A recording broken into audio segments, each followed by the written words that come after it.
All right, I'm excited about this conversation we're going to have today. I have my brother, my friend, Tedashii Anderson with me.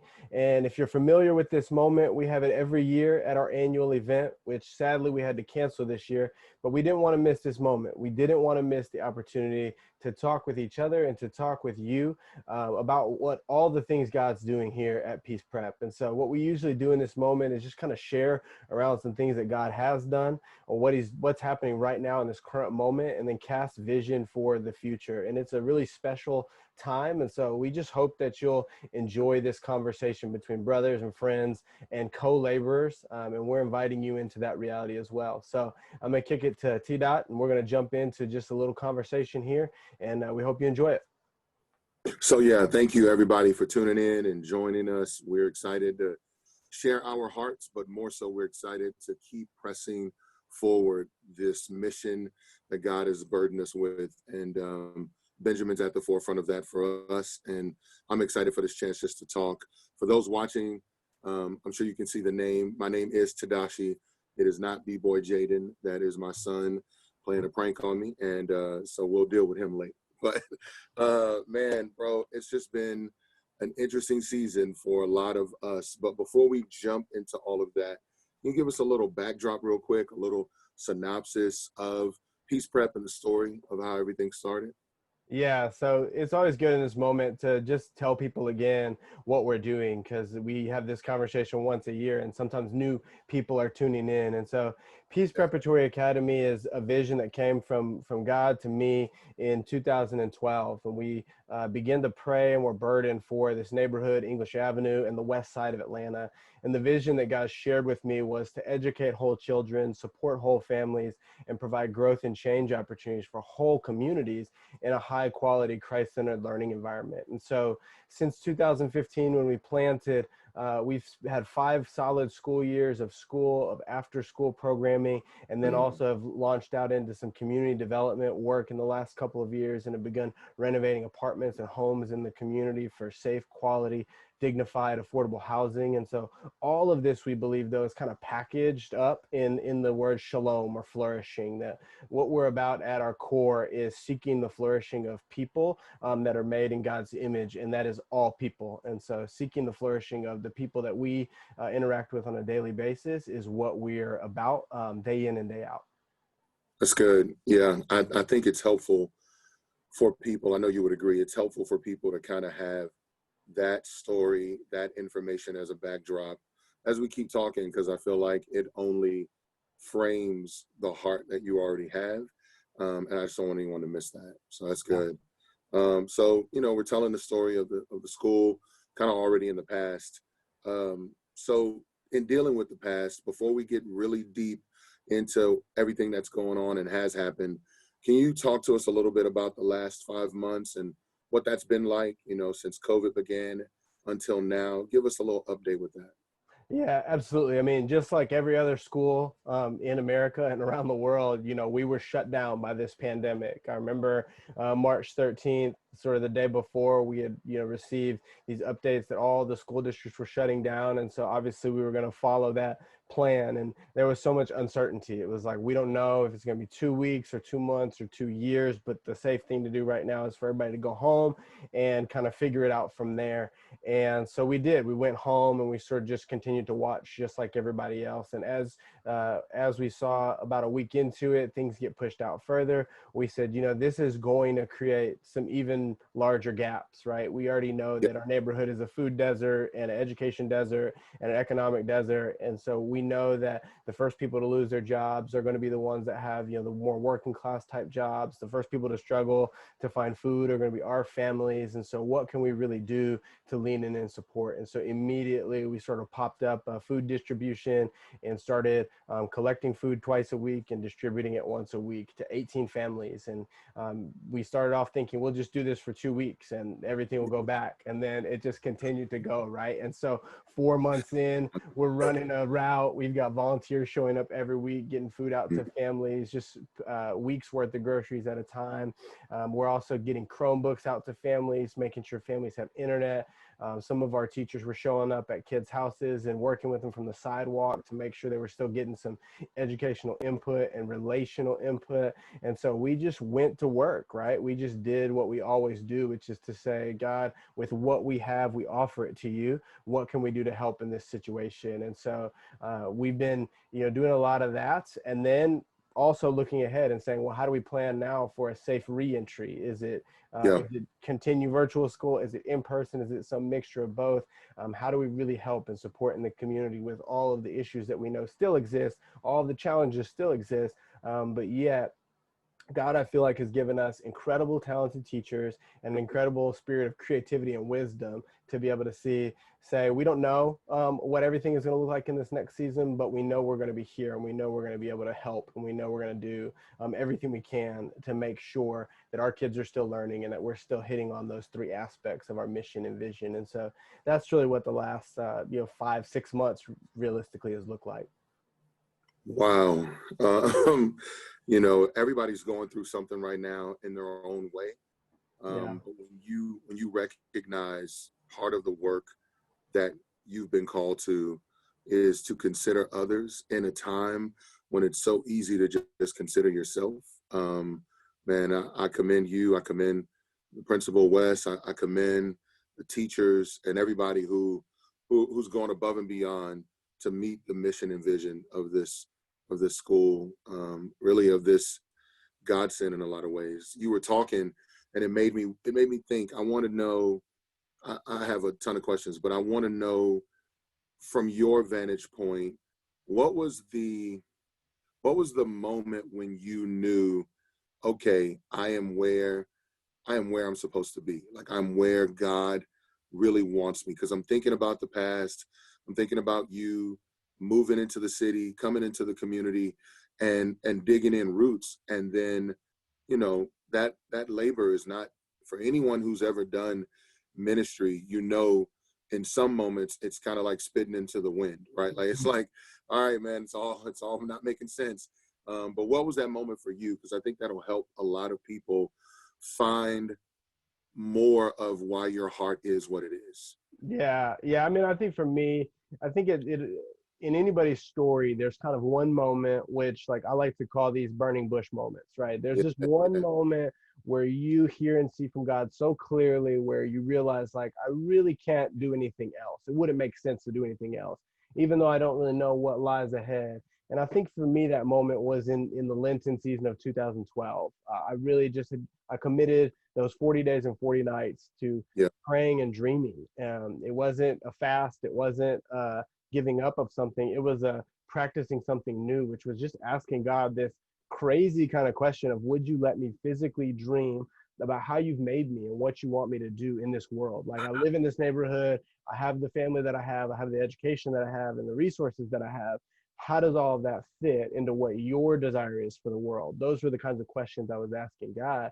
And so it happened in that moment. But then I would also say it happens on a daily basis when you see not necessarily the affirmation of others, but when they recognize God at work, right? And so I think that's what we saw happening in the last 5 months, is all these people, in all the pain people are going through in the world with the pandemic, with structural and institutional racism, with all these awakening moments people were having, it all kept pointing back to, God is doing something here that is inspiring me or giving me hope, or I want to be a part of. And I think those are the moments that then remind you, oh, that's why I started walking down this road to begin with. Because I think it's easy for any of us to have that moment with God at the burning bush, hear his voice so clearly, but then all the other voices drown it out, and start to wonder, like, man, maybe I was off that day or misheard, right? And I should just do something else with my life. But I think it's when people started signing up to deliver groceries, when people started bringing groceries, when people started donating generously, foundations were contacting us saying, hey, we know there's a greater need right now, so we want to do more than we've ever done.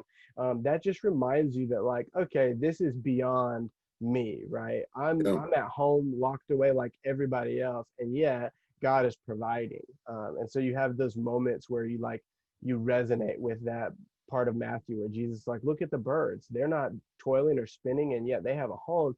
And that's happening in your life, right? Like, you're locked in your house on Zoom with people, and God's providing. And so you're like, okay, And so I think it's a combination of those two. It's the one moment, and then it's all the little moments in between that give us an opportunity to say, okay, I'm not the only one that sees this. There's more Yeah, to this story if other people are picking up that this is what God's doing in the world. that's good, bro. That's good. It really does look like a burning bush moment, and you can either run from it or you can be committed to it. But in the commitment, there are all these little moments of affirmation and reaffirmation, and you see things that you go, no, that was a God moment. I couldn't have done that. That Yeah. was literally the Lord showing up in this way. And so I guess off the heels of the idea of a God moment, if you will, what are the ways you feel you've been able to be encouraged in this time? What are some things? I know this is it's a lot to carry right now, trying to do school, even with the burning bush experience, even with a lot of examples to reaffirm it, no one can plan for a pandemic. Like Yeah. no one can plan for the entire idea of what you do in a functional way to then be kind of thrown out, and you got to figure a new plan, and on the ground running on your feet. You got to figure out a Yeah. new plan. So man, how have you been able to be encouraged in this season? Do you look back to those moments, or is there something else happening right now that keeps you encouraged? Yeah, I think it's a combination. I mean, I'm not great at journaling, but when I do it, kind of marking down those moments, those kind of big moments that God's Mm-hmm. done something, I look back at those. But I think it's also just the little everyday interactions that I have with people. I mean, I've heard from so many people during this season, like, hey, I'm experiencing this in my life that's really hard, this incredible grief, or I've lost a loved one, or I've lost my job, or I'm not sure if this business is going to work out because of the pandemic. But then they'll Mm-hmm. say, but when I see what God's doing through the school, or when I see what God's doing on that corner in our city with housing, I'm encouraged and I'm hopeful, and I know God's working in the world. And it's almost daily that somebody shares some kind of story like that with me, and those are just really convincing moments. But I mean, for me, it's every dollar we raise. So every time somebody gives even $5, or every time somebody says, I've got school supplies to drop off, or snacks to drop off, or I've got a Chromebook to drop off, or I want to offer my assistance as a CPA, or whatever it is. Like we've created this space of just being needy and dependent, and we've just Yeah, seen God fill that over and over again. And so I think it's really easy. A lot of us, we have this short memory, but God has such a long history of faithfulness. And so it's really just about rewiring our minds to say, let me just stop in this moment of discouragement and think about all the encouraging things that have happened. And there's just no question the balance of what God's doing far outweighs, the hard things that we experience.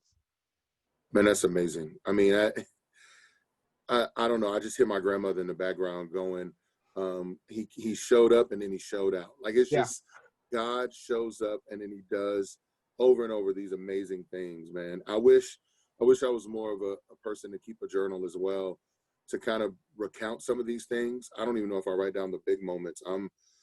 Journaling is too much like homework, so I don't want to do it. Yeah. But Yeah, for sure. that's it. I'm like, why do I have a notepad to take notes on life? I don't know. I don't get it. But I can't lie. I can't deny keeping a record of that type of stuff to go back to when you're going through, or when something happens that's kind of a big hurdle. It's just a great reminder of what God's able to do. And man, I'm motivated because I feel like you have always had this idea of what to do. What, Mm. the sons of Issachar, we knew the times and we knew what the people should do.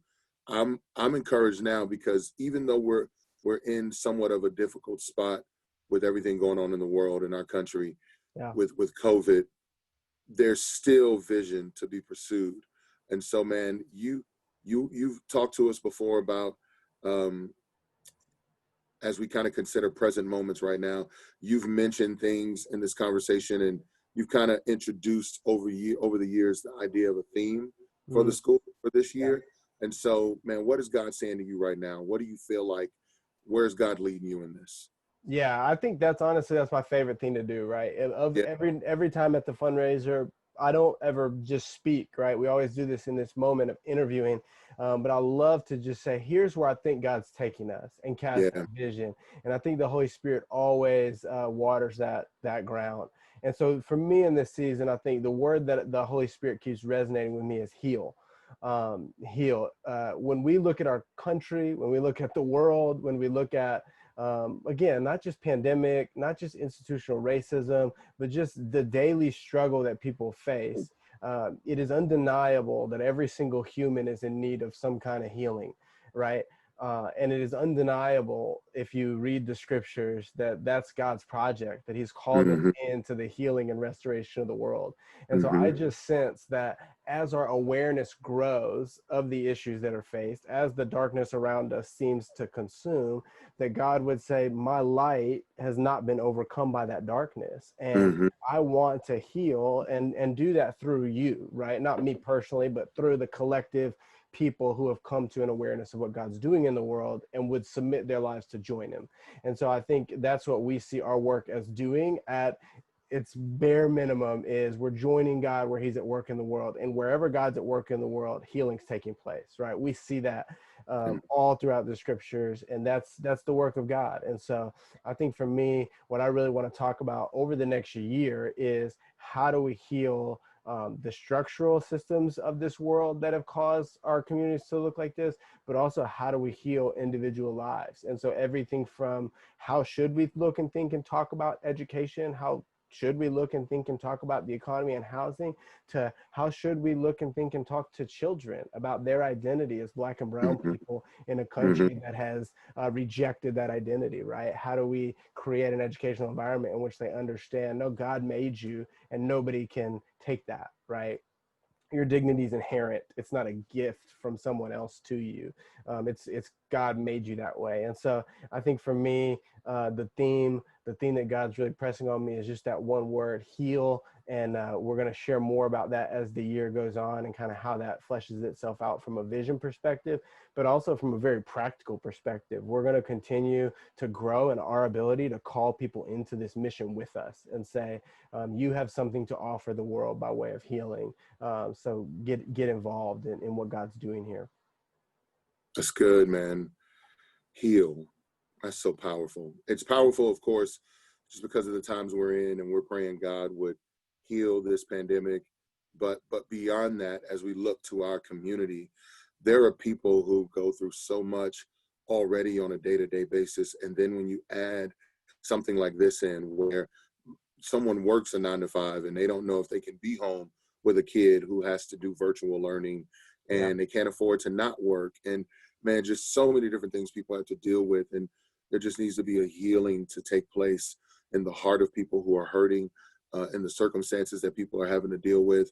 And then even in our own city and country, as we start to face what the reality looks like for us to be hurt physically, broken emotionally, and then broken systemically. Like there is this compound weight that we are dealing with in this country, man. And I feel like this one moment, like you said, of wherever God is at work, just joining him in that work where he is, man, that's what makes this so beautiful to me. That's what helped me to get involved. I'm sure, like myself, other board members were excited to get involved because they saw God at work, Mm. and also they caught the vision you were casting. So when it comes to the idea of heal, I'm hoping that people watching this will sincerely catch the vision and pray about your role in getting involved in the work where God is already at work. Like, Yeah. to join in and just say, what can I do? What can I get involved with? Like you mentioned, you were like, man, some people gave, some people who are CPAs just said, how can I help? Other people was like, yo, I don't do much, but I can build stuff. I mean, there's tons of ways to get involved in the work that God is doing. But even if you're just praying, that's just huge to be able to say, my heart is burdened for them. Let me go before my Heavenly Father on Yeah. their behalf. That's a big deal. Yeah. Um, And I want to ask you, yeah. just pop in with a question for you, because uh, I think one of the things that's inspired me as I've thought about this word healing is like thinking back on examples of when I've watched people heal and how that's impacted the world. And I think your story, just some of the music that you put out, but also your life story. So I just wonder if you would share a little bit about like how healing has enabled you to participate in other people's healing through your art and through other ways. Because I think that would inspire some people too to think about, like, what do I have to offer? If you just share a little bit of your story with that. Yeah, bro. Yeah. Well, when you were sharing earlier and answering the question, you talked about identity. Identity for me was always a big deal. I didn't know who I was. I'm a biracial kid. I grew up in the inner city, but I was really in the country. So like most people say, I'm country. I'm like Yeah. ghetto and country. I'm dealing with all these different things that would make me struggle with my identity. And around me are all these people who seemingly exemplify what I want to be. And so for me, when I started doing music, one of my albums is called Identity Crisis because Mm, I knew in order to be solid in whatever mission God was going to put me on, I had to believe based on Genesis, Genesis 1 and 2, based on Romans 8, based on Romans 10:9, like based on all those different things. Um, Second Corinthians, I'm a new creation. Based on those truths, I knew for me, I had to have that in order to be solid in whatever vision he would give me for my life, whatever mission he would put before me. I knew that would only get in the way, and so I wanted to help people who walked in a similar burden and give them encouragement to know because you're made in the image of God, you're already valuable, you're already significant. So you don't have to earn it, you don't have to work for it, you don't have to people please in order to try to pursue it. You got it already, it's there. But because you are significant and because you do have identity in him, you have purpose. And that purpose is derived out of your very identity. And so, as soon as God made Adam and saw him, he was like, here's your job, here's your role, this is what your purpose will be. Um, and I just saw that for myself and other people around me. So when I got involved with Peace Prep, kind of tying it all in, when I got involved, I saw a place who was willing to give these kids a proper access ramp to their identity. Not mm, just, oh man, a good education or, that's important, but not just like, oh, we got some after school programs and we're going to make sure you're occupied while your parents are at work. But it yeah. was legitimate consideration of a child's circumstance, educational level, their trauma, their hurts and pains and wounds, and genuinely all the way down to, yo, you're hungry, we're going to feed you 3 times a day instead of 2 like a typical school, because we know this would serve you and your family. And Yeah. man, that opens the door and provides so much room for people who are really fighting to know what their identity is. And so that's been my burden, that's been my heart. And it's kind of cool to me to be able to take what I would put into the music and be a part of something that's an extension of, but really just a different representation of the burden God's put on my heart. So Yeah, that's good. Yeah, I remember being with Lecrae recently and him talking about this idea of like being the soundtrack to the movement of God in the world. And I yeah, think man. you guys have both been such a good, and so many others. But you all, the ones I know personally, who are living that out, not just in your music or your artistry, but in your life. It's real. It's genuine and it's real. And I think that's what I think inspires me is like we all have something to offer and God wired us all differently. And so I just know more about God by knowing you. And so, yeah, I just want to say thank you for sharing your story, but also your life with us in this work. Man, thank you, bro. That means a lot. Yeah. It does. There's so much um, there's so much I want to do. Just growing up in a house, everyone in my family were educators or they were military.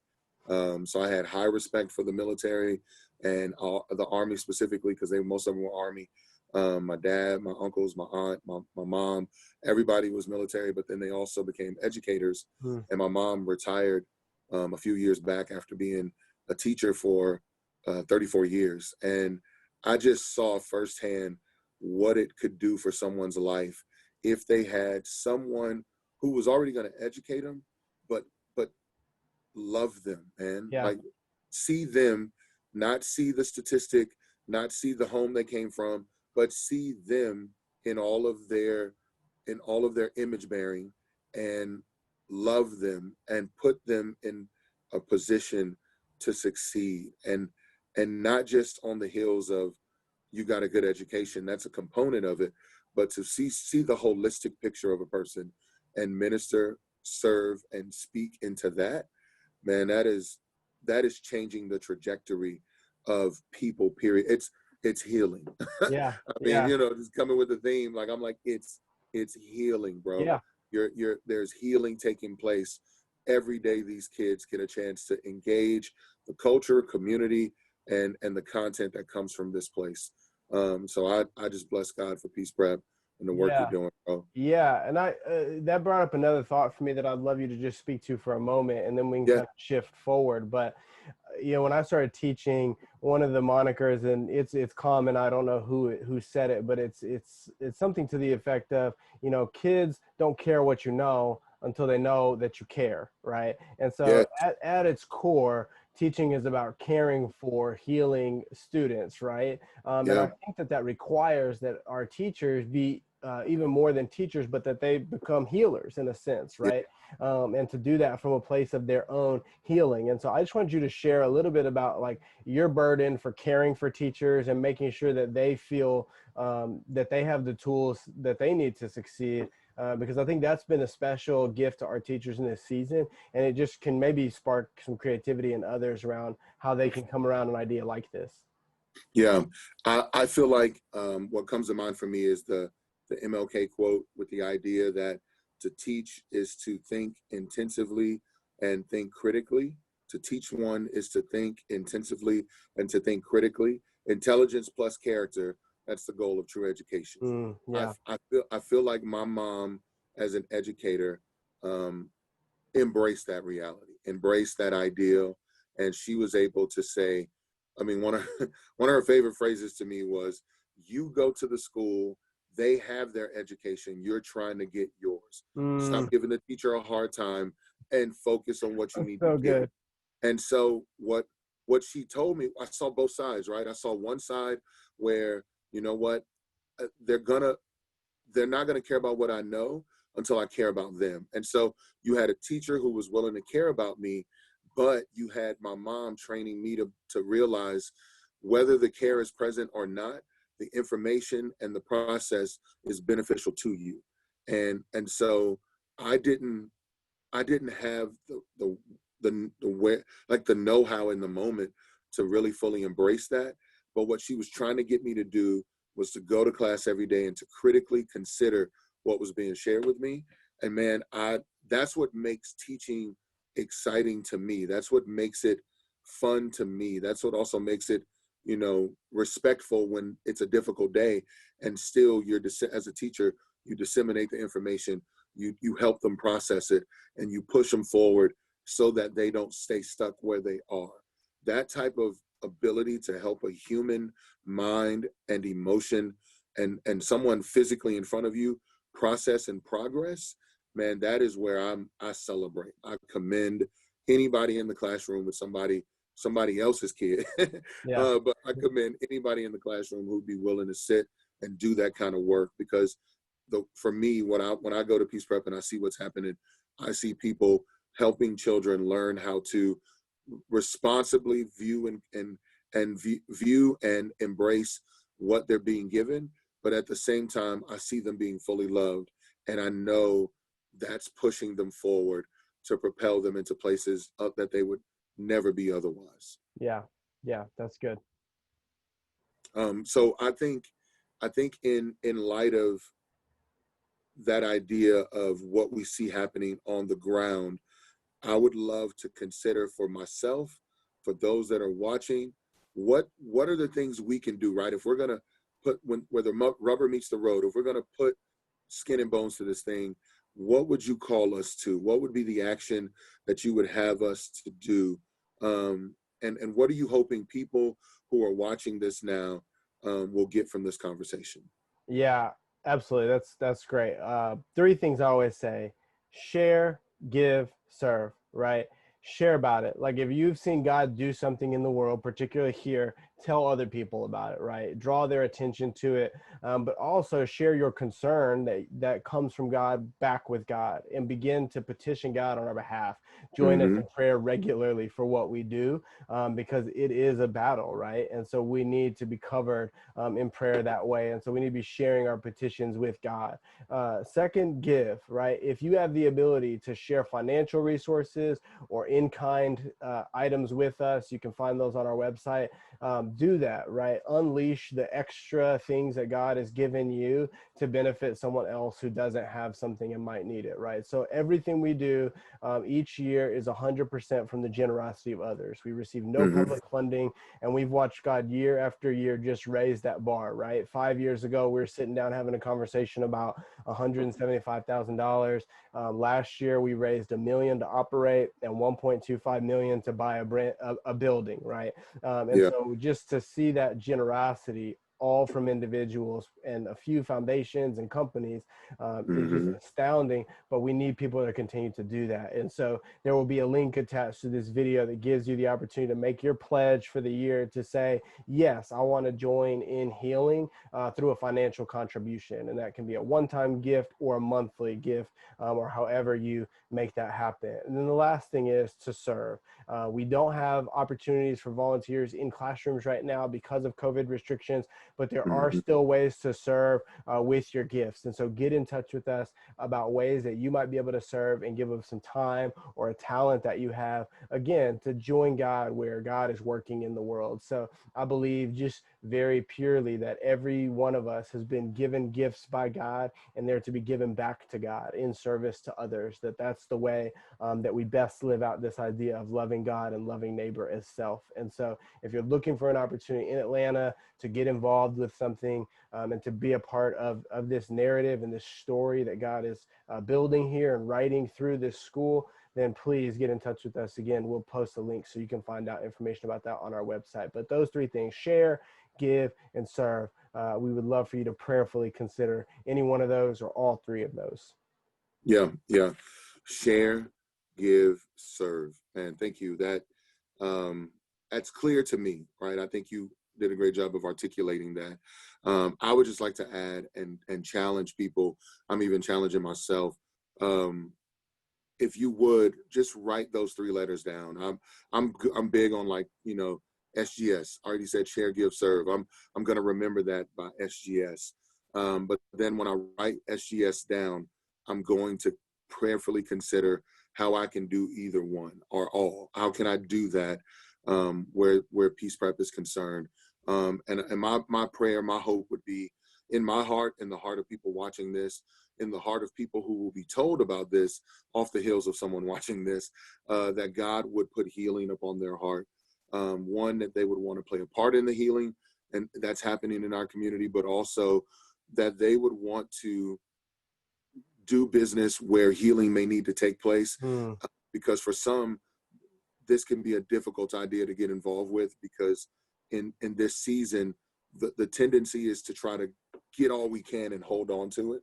Yeah. Um, and that all sounds safe, and it sounds, for some wise, but in reality, um, you begin to realize your holding on to has removed you from the place of stewardship, Hmm. and now it's become about ownership for you, which is not your call.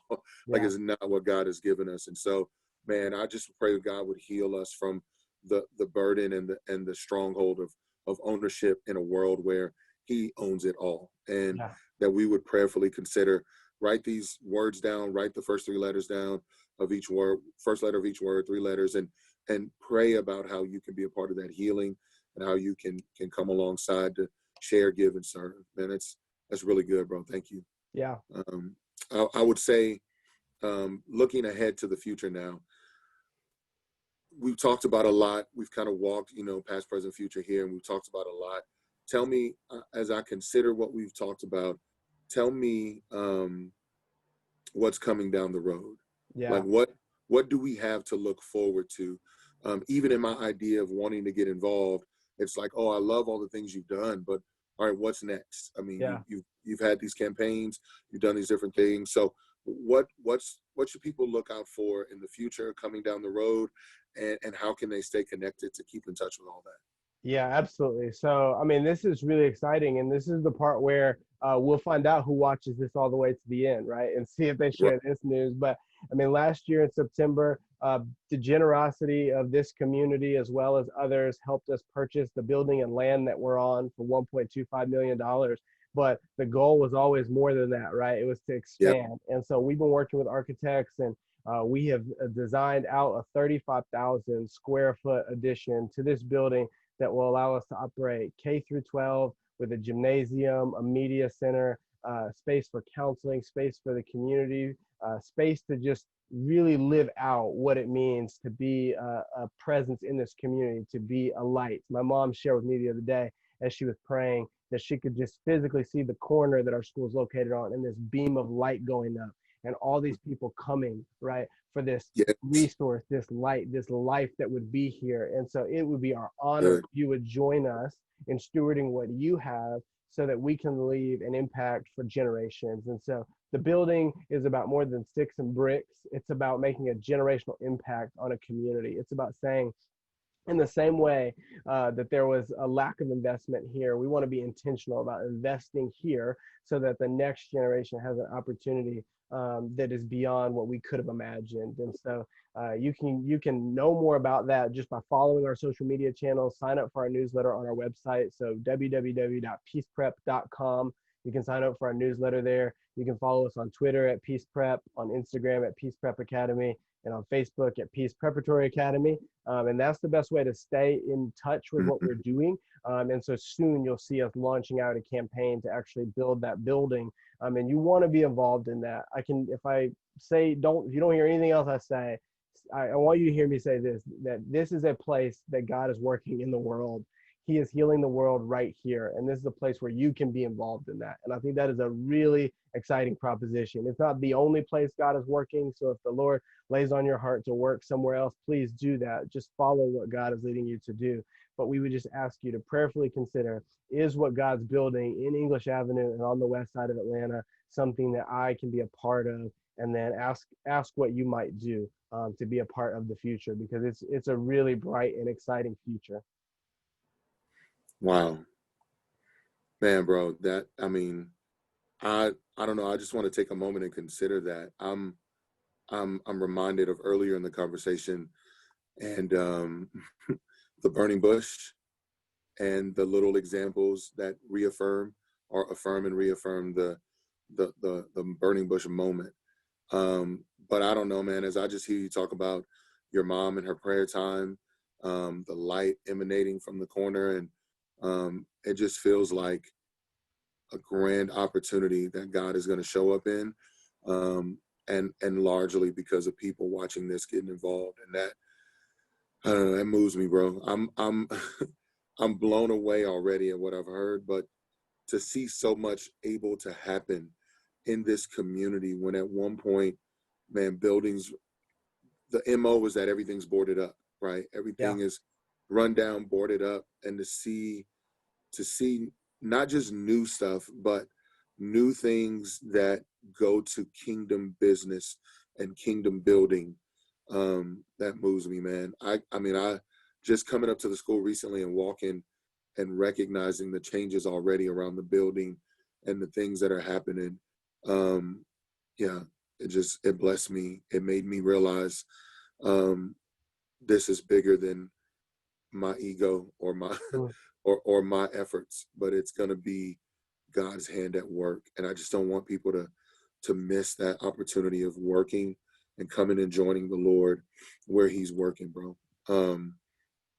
So yeah, I'm encouraged, bro. I'm very much so excited about what God is doing. I appreciate that idea. I appreciate um, the breakdown, the campaign that's taking place. Do you have any thoughts, final words? I'm done with questions, but I know you are a man of conviction who has a huge heart. So I'll give you the last word.